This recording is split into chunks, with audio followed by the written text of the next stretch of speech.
Jake and I had a big debate over whether or not people actually hate ESPN. Mm-hmm.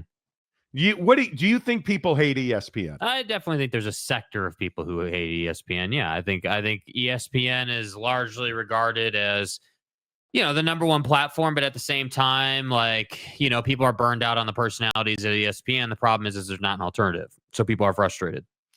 I don't believe that people hate ESPN. I think people want to throw words around like, oh, they're woke. Oh, okay, cool. That's a you problem. ESPN's not woke. And the thing that's amazing to me is you've seen the politics be 100% erased from ESPN for at least 5 years now. At least 5 years. Because now we're in 2025. When I was there pre-pandemic, erased. You were told point blank, A plus B equals you're out, right? Like politics have been gone for ESPN, certainly post-pandemic. So for like 5 years now, and people still go back and I think rehash stuff. But here's the problem. You don't have to like ESPN, but you are going to buy their direct-to-consumer product. Because the news today that ESPN is close to a deal with the NFL to put NFL content and product on its direct-to-consumer platform is an absolute bombshell, game changer. It's over. The only place to get every big college football, NFL event, college football, everything is ESPN. That's it. It's over. That's the whole statement. Like, you can point to the fact that they don't have the Big Ten. Okay, cool. How many big games a year happen in the Big Ten? Maybe one right now. And maybe they get bigger. But if it's a national championship game, if it's a national championship playoff game, just about every bowl game, all of it is on ESPN. The Combine, 99% of that content's going to be on ESPN through their partnership with the NFL Network. Like, if you want to watch football on any level, you're going to have to subscribe to the ESPN direct-to-consumer product. There's no way around it. And it is, in my opinion, already mandatory. And I know people will fight it. I know there's a lot of people like me who are tired of paying fees for apps and subscriptions, and I'm with you. The moment it's available, I will be subscribing to ESPN's direct-to-consumer platform. Because how do you not? I'll be honest with you. I don't know that I will continue with YouTube TV if and when I subscribe to that direct-to-consumer.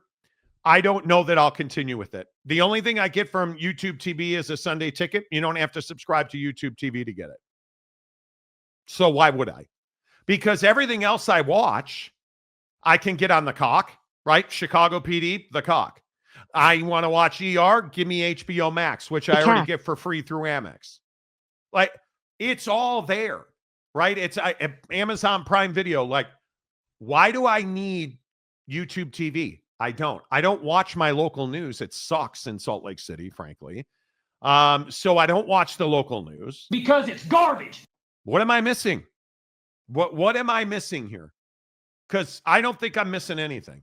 If ESPN, when ESPN launches their direct-to-consumer platform in the fall, I'm all in, Jake. Yeah, I mean, I think it's a good partnership for sure. I think that, a lot of people just are frustrated with ESPN because they don't like the personalities of it. I think everything you said there is correct, that the ease of use, being able to cut back on some of the subscriptions because we're getting some consolidation here is really nice. But I think the rub is that we don't want, I can't remember the guy's name, the host of Redzone, for all hours of the day during the NFL season being replaced by the Pat McAfees of the world or whoever, whatever, personality ESPN wants to put on that. And to that, I say, this deal to me kind of harkens back to the TNT deal that they did because, obviously you've got,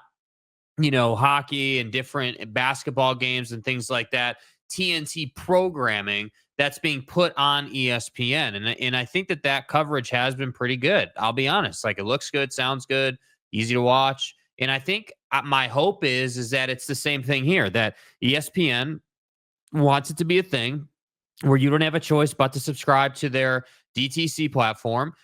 Direct to consumer. Yeah, to get the content. And then from there, they're just going to say, NFL Network, do everything you've been doing. Nothing changes. We're just putting it on our platform. And if that's the case, I love it. I think it's perfect. But if you go in and you start changing personalities and you change the creature comforts that we all have as NFL fans, now we're going to start to have problems. And later in the show, we're going to talk about Pat and have that whole conversation. But I think there's a list of personalities at ESPN for the consumer who they're tired of. Pat McAfee's definitely on that list. Stephen A's on that list, right? Like, there are others as well. But yeah, they have a bunch of dudes with burnout factor. Yeah, and I think that the consumer does not want more talking head ESPN guy bleeding into NFL Network coverage. Because I know, and personally, I'm not a huge Redzone guy. Like, it's nice once in a while, but I really prefer, hey, like, I bought a big ass TV. I want to watch the game on my big ass TV.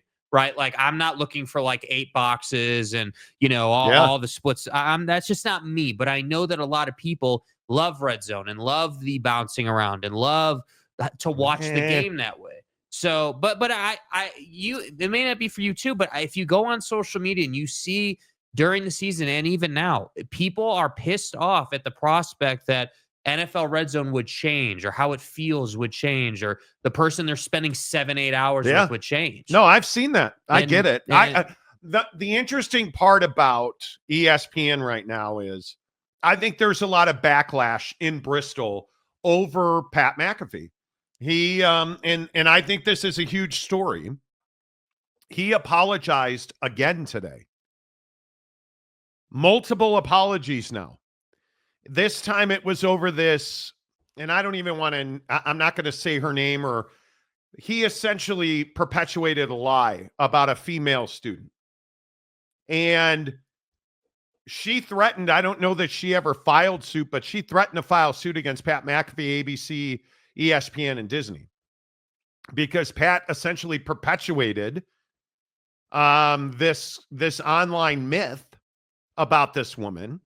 And he went on ESPN today, and again he apologized. And I wonder, because there's a lot of people, to your point, I think there are a lot of people who now are in Pat McAfee burnout. Mm-hmm. And a lot of people believe that ESPN and Pat McAfee are working on a deal so that his show can appear on direct to consumer on this new ESPN platform. Mm-hmm. But he goes on, and what I ask is, how long is ESPN willing to put up with the headache that is Pat McAfee? I mean, obviously his viewership numbers are still very good, or we wouldn't be having this discussion.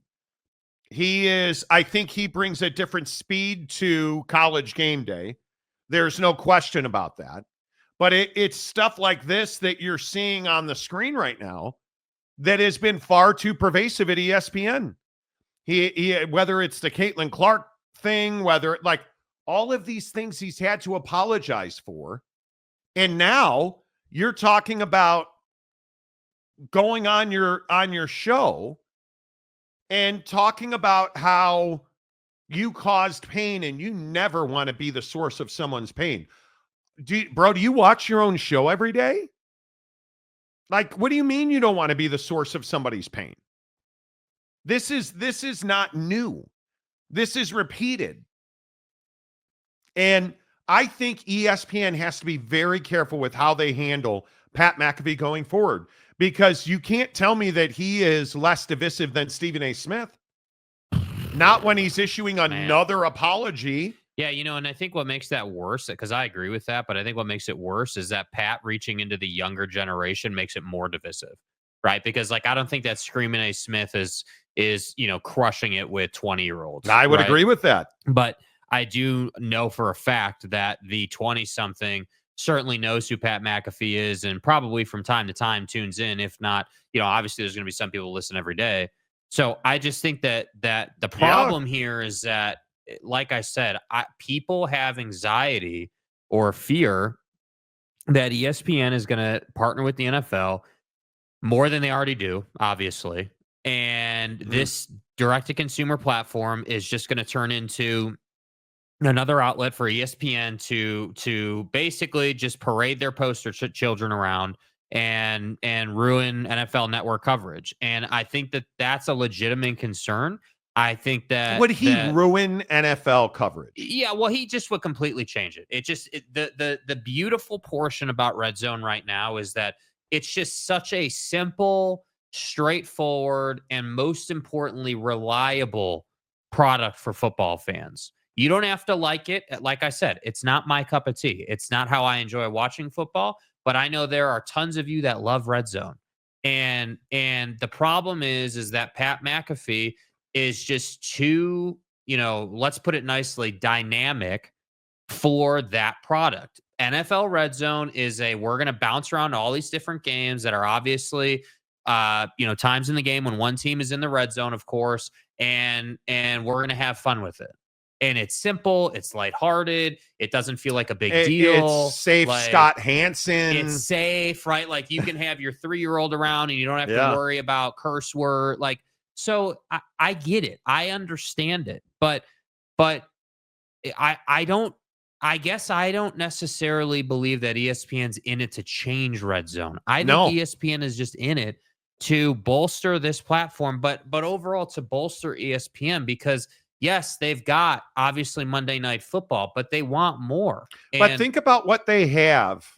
Football. Have you guys just made a small list of the significant football events and really sports events? And if they do end up keeping Sunday Night Baseball, I mean, so in football, you've got pretty much every conference championship game outside of the Big Ten.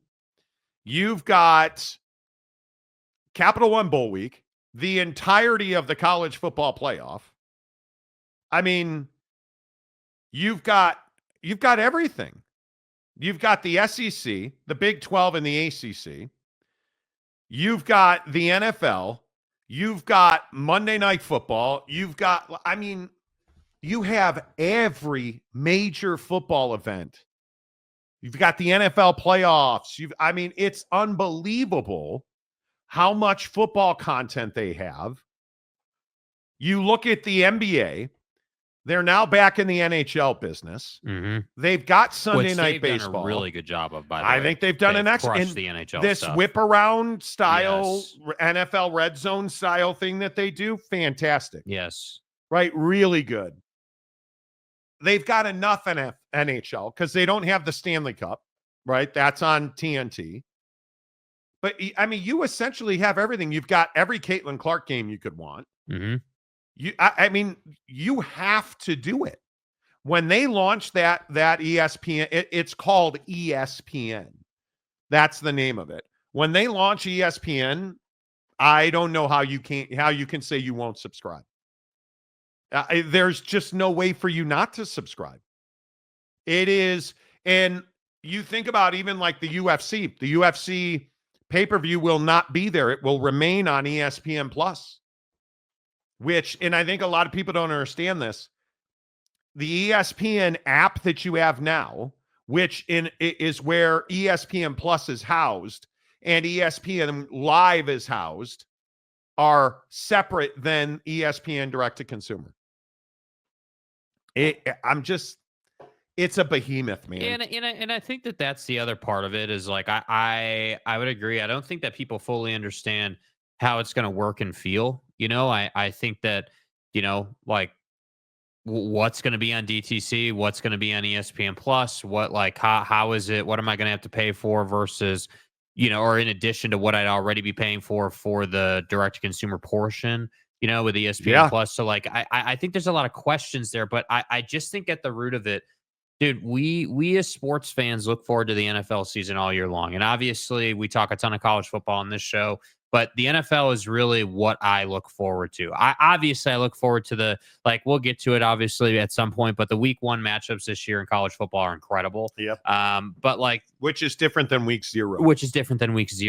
Oddly enough. But the point is that I just think that people don't want football to be messed with. And I think ESPN would be well served if they get this deal done to not change anything, but just add it and let it be what it is, because it's already really good. It does not need upgrading. Yeah, and now Rich Eisen is on ESPN Radio, which was also a big get, 12-3. That's, So Rich Eisen, now one of the voices of NFL Network, is now on ESPN Radio. I mean, the relationship between ESPN and the NFL is only going to expand. And so in the comments section, do you think you will subscribe to ESPN, their direct-to-consumer platform? I have no doubt I will. I don't see how you don't. I can watch it on my phone, my iPad Pro, which is essentially my laptop. I don't even carry a laptop anymore because I have an iPad Pro. I don't know how you don't. And I do want to get into Pat McAfee a little bit, because I do think this apology today, it's another huge mistake. And clearly this apology, I feel like, in my opinion, came from a legal standpoint. Yeah, because it had been a minute since he said what he said. What was that, April or May? Yeah, it had been a little right while. So it's been several months, and her father, the girl's father in question, had straight up said, we're engaging a lawyer and we're going to sue Pat and ESPN. How do you not? I don't know how you don't, but I think it is very interesting. I think Pat McAfee is a wildly talented guy, but I can tell you that I have been in sports talk radio and television for years. And it just is, it's almost like the cycle of life, where the biggest sports talk guy is a real pain in the ass. And Pat McAfee feels like a real pain in the ass. He feels like a guy who doesn't like to admit he made a mistake, because you look at this situation with the old Miss gal, immediately, Barstool, who picked up that story, I believe, right away, mea culpa'd it. Yeah, and then Dave goes on this thing where he talks about how they used that situation to up the editorial standard at Barstool. So your rival or competitor at a minimum is using this against you without explicitly saying that, which I think everybody can see that. And that's the hard part. Yeah, I think it is. I think it's hugely problematic. And I just, the thing is, without like diving deep into the story itself, like the thing that bothers me is this is a mistake that Pat has made many times now, right? I mean, it's totally self-inflicted. Yeah, it's totally self-inflicted. And it comes from this bro culture on the show. Like, you want to roll up to a nationally syndicated sports talk show and a show that has millions of viewers on YouTube every day, and you want to say some dumb stuff because you're not prepared and you saw this story and somehow you were attracted to it and thought it was funny. And it turns out it was factually just not true. And now you're in trouble. And now it appears as if you were forced to give an apology based on threats of being sued. And so that's why I say, and apologize to her dad, not even to the gal. You'll notice in the text, I'm very thankful for the opportunity to let Mr. Cornette know that I was wildly regretful for the part that our show played in his daughter, I'm not going to say her name, pain. Like, I am amazed. I am amazed that you just won't say, yeah, I screwed this up. I'm sorry. And I understand you apologized, but why did you apologize? Because this is, what is it? The date of this is April 1st, 2025.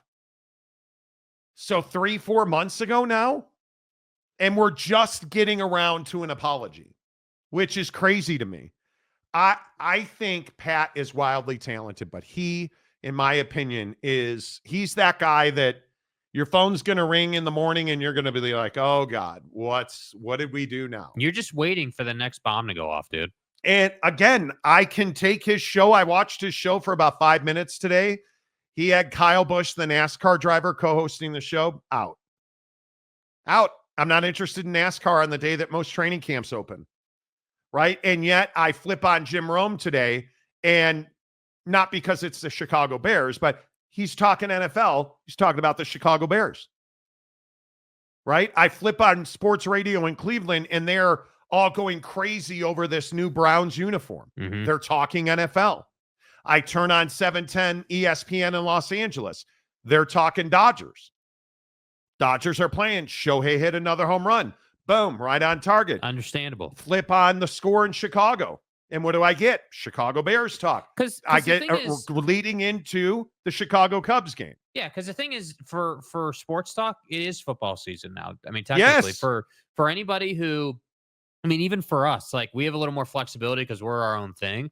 And so, obviously, there's a couple weeks till games start and all that, but like we're definitely right there now with NFL camps opening and everything into football season getting going. And I think that's the part that bothers me. Like I like, one of my biggest problems with Jim Rome's show is that and I commend him for his consistency. He deserves a lot of respect for it.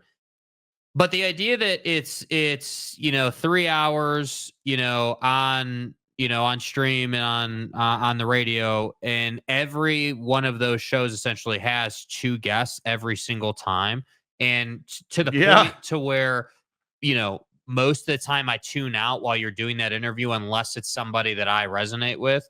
Like, that consistency is commendable. I can respect that. But the thing I always say about Rome's show is it's reliable. You know what you're going to get, and you know that he's not going to fumble. And the problem with Pat is that Pat's such a try-hard guy, in my opinion, with the way he does his show, that he fumbles regularly. He tries too hard to be the guy that's always in the news. And so what you get is this product where it feels like if you had no idea that Pat McAfee played in the NFL, and like, if this was just another guy, if he didn't have that name recognition with someone, how long would they actually listen? Like, that's has always been my question. So I guess I'm not saying he sucks. What I'm saying is that because he doesn't suck. He doesn't suck. He just isn't. He's just not for me. Like, and that doesn't mean that, like, maybe I'm in the minority, but I can't believe the guy makes as many mistakes as he does. Like, as someone who does a show, it's not that hard. And when you get the caliber of guests that they get the biggest names in sports all the time. The biggest names constantly. And how many times has the dude been in the news for things said on his show that he hasn't had to apologize for, but are highly controversial? Like, too many. Like, countless times. Yeah, I don't think. Now, again, I've been doing this for my entire adult life.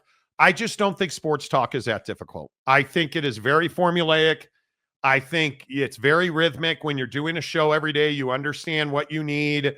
We start texting at 5 a.m. Like, we know what we're talking about. Like, just don't say stupid stuff. Don't perpetuate lies and rumors off the internet. Just don't talk about stuff that you don't know about. If you're not sure, don't say it. Like, it's one of the biggest. I would argue it is the cardinal sin of the industry. If you're about to say something and you're not sure if it's true or not, don't say it.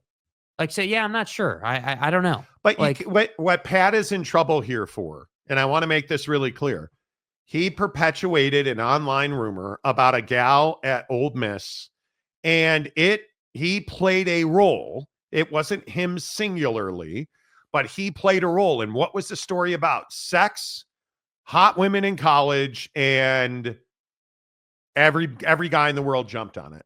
And it buried this gal. It ruined her life. And I just think when you supposedly say, oh, well, I don't want to play a part in anybody's pain, then why did you bring the story up in the first place? Because it was only a story because she was getting trampled on the internet for something she never did. So it's just, in my opinion, Pat McAfee tried really hard to make fun of this situation. And I think I look at when has he, yes, he was not liable in the Brett Favre suit, or Pat doesn't always make mistakes, but it feels like the mistakes he makes are huge. Yeah. Using that word with Caitlin Clark, this situation with this woman, like, they're big mistakes, and you can't overcome that mistake time and time again. And I look at ESPN, and the question I ask again is, what is ESPN trying to do with sports talk? Because you can't tell me they're trying to be compelling, and because they're not often. Stephen A. Smith, and I understand that I'm probably not his target demo. I'm not 25. I'm not sitting on the edge of my seat trying to find something to laugh at. Stephen A. Smith is not compelling to me. ESPN radio is not compelling to me. But what is I'm with you on that. But I think Stephen A. Smith, like whether we like it or not, does a really good job of again, as I say, being in the news, like having drama without it resulting in you being sued, right? Like you weren't going to get sued for the LeBron drama, right? That was just stuff we found annoying and didn't like. But look at Shannon Sharp.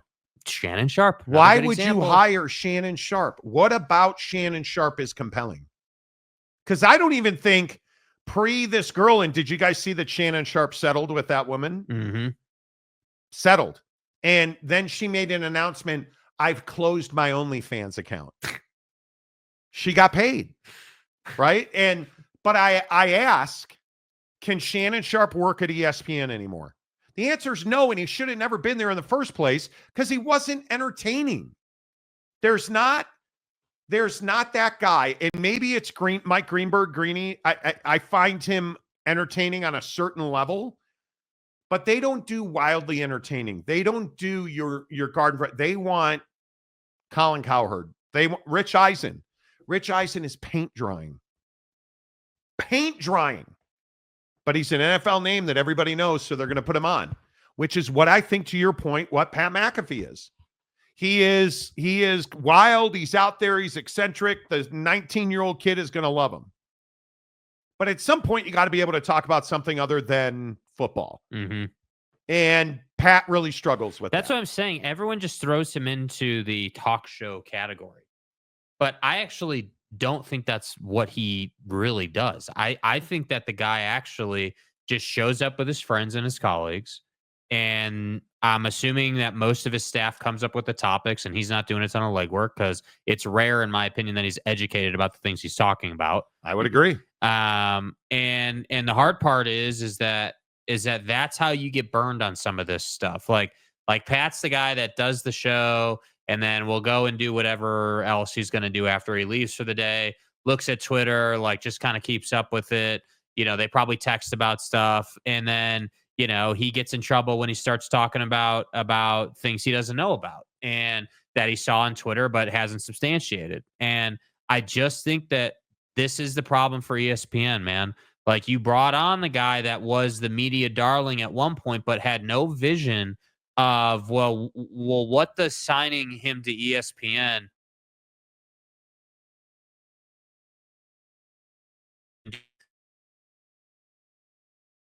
it's just kind of what's available. And I'll just continue to say, I don't think there's great compelling sports talk anymore. I think it's all right here on YouTube, and not just because we're here.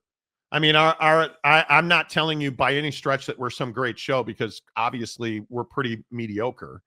But I think if you just talk about sports and have fun doing it, 9 out of 10 days are going to be good days.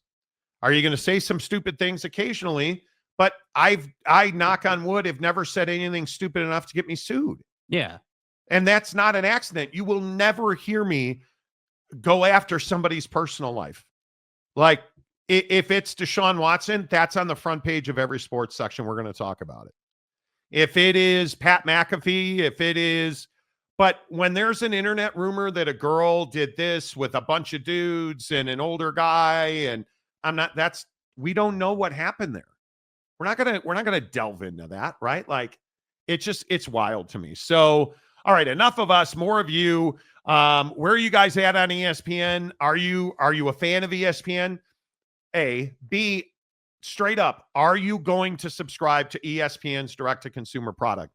Knowing that now the breaking story today is that ESPN and the NFL are very close on a content deal for ESPN's direct-to-consumer platform. And I think it is going to be massive if that happens, because there's also some chatter out there that ESPN, through its various production houses, could pretty easily house and produce the Hard Knocks series. And if that happens, and the only place to get Hard Knocks is on ESPN, direct to consumer, you're gonna do it. Yep. And it's good hard this year. It's really good Hard Knocks with the Bills. Yeah, I think so. Chewy Gonzalez for $5. Hello, Chewy. Shohei's hot, dude. Shohei is smoking hot right now. Don't forget ESPN 8, the Ocho, Monty. Right. They have chainsawing and log throwing games and lawnmower racing. How could I not mention that first off? That is obviously the moneymaker. Right. But Monty, hey, Monty. Pat McAfee is a girl dad, and that makes it okay for him to say things like that. Right. That kind of, if you guys, glad you brought that up. I don't know how to tactfully say I thought that was really poor taste. I thought that was really poor taste. For Pat McAfee to say, as a girl dad, what does that have to do with it? What does that have to do with it? I have no idea what that has to do with it. No idea. I think that was really in poor taste. Shouty, how the heck are you? Chewy, Ferris Khan dropping in with the burner account. Oh, did he really? Oh, what's the new burner account? I don't know. Let's see. What's the... Oh, God, has he already been banned? I don't know. Somebody said he was filtered. Okay. Classic. Okay. You know, I guess. I don't know. Shouty. Hey, whoa. Hey, y'all. King of Thailand, fiduciary concern for the investors takes precedent over being a kind, decent program. If it bleeds, it leads. Okay. Joey B. What's up, Joey? McAfee burnout is definitely a factor. I agree with Monty. The shtick is growing old. It's just so over the top all the time. And it's here in Utah, people like Pat McAfee because he quite literally knee pads the owner of the Jazz and the woolly mammoths, tusks up and stuff. Right. Blindly supports Ryan Smith. And we'll have Ryan Smith, the owner of the Jazz, on a show to talk about how great the Jazz are doing. The Jazz are horrendous and they are not doing great. But that's what Pat is, because he doesn't, in my opinion, he doesn't have a knowledge base on NBA. So, yeah. King of Thailand viewership is name of the game for Pat, and he's popular. He is. He's got most demographics. He really does. So I don't disagree with that. Thailand is going to be so good for my wallet on this money grab by ESPN. So, dude, are you moving to Thailand or not? Yeah, what's the deal, bro? Let's go. Lay it out. Spill the tea, bro. Mike Smith. Chainsawing used to be on ESPN when they first started. Dude, they were fun to watch. I remember. Do you remember where they would have the races to cut the logs and stuff?